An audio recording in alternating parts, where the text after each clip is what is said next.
కాంగ్రెస్ ప్రభుత్వం నిన్న అసెంబ్లీలో బడ్జెట్ ప్రవేశపెట్టింది మల్లు పట్టి విక్రమార్క గారు, ఆర్థిక శాఖ మంత్రి.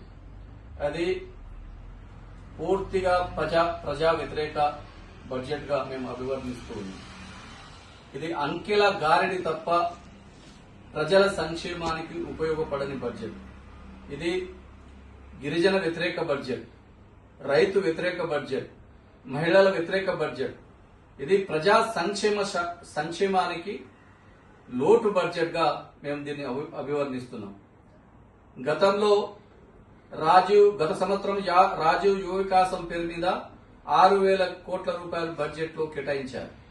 కానీ ఆ బడ్జెట్ రూపాయి కూడా ఖర్చు చేయకుండా ఈసారి బడ్జెట్ లో ₹1 కూడా దాన్ని రాజీవ్ యువ వికాసానికి కేటాయించలేదు. అదేవిధంగా గిరిజన సంక్షేమానికి గత సంవత్సరంలో 10,375 కోట్లు కేటాయించారు. అందులో ఖర్చు చేసింది 3,700 కోట్లు మాత్రమే. మిగిలిన బడ్జెట్ ఎక్కడ ₹1 కూడా ఖర్చు చేయలేదు. ఈ సంవత్సరము 7,937 కోట్ల రూపాయలు మాత్రం ఈసారి గిరిజన సంక్షేమ శాఖకి బడ్జెట్ లో చూపించారు. కానీ కేటాయించేది ఒక లెక్క, ఖర్చు పెట్టేది మరో లెక్క. మీరు ఎలక్షన్ ముందు మేము అధికారంలోకి వస్తే 6 నెలల్లో ఈ SC/ST డిక్లరేషన్ అమలు చేస్తాం అని చేవెళ్లలో మల్లికార్జున్ ఖార్గే గారితోని SC/ST డిక్లరేషన్ ను ప్రకటింపజేశారు. అందులో గిరిజనులకు 15 రకాల హామీలు ఇచ్చారు. ఒక్క హామీ కూడా ఇప్పుడు 2.5 సంవత్సరాలు దాటిపోతున్న ఒక్క హామీ కూడా అమలు చేయలేదు. గిరిజనుల సంక్షేమానికి మీరు ఏ విధంగా గిరిజనులను మోసం చేస్తున్నారో ఈ బడ్జెట్ తోని స్పష్టంగా అర్థమవుతూ ఉన్నది. ట్రైకార్ డిపార్ట్మెంట్ లో గత 2.5 సంవత్సరాలుగా ఒక స్వయం ఉపాధి నిరుద్యోగులకు ఒక్క లోన్ కూడా ఇవ్వలేదు. ఒక్కరికి కూడా ఒక సబ్సిడీ ఇవ్వలేదు.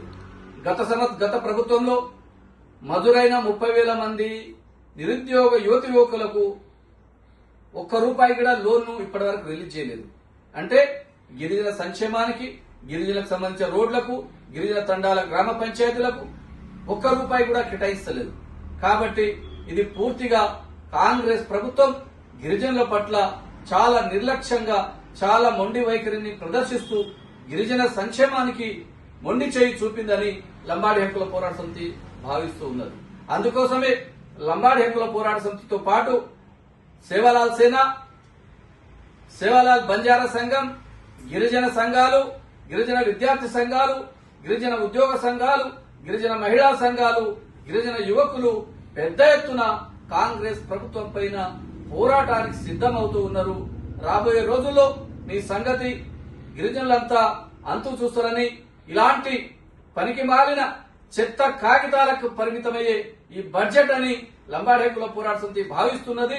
కాంగ్రెస్ ప్రభుత్వం పూర్తిగా గిరిజనుల పట్ల మొండి వైఖరి చూపిస్తుందని తెలియజేస్తూ ఈ బడ్జెట్ ను మేము వ్యతిరేకిస్తూ ఉన్నామని చెప్పి లంబాడి హక్కుల పోరాట సమితి భావిస్తూ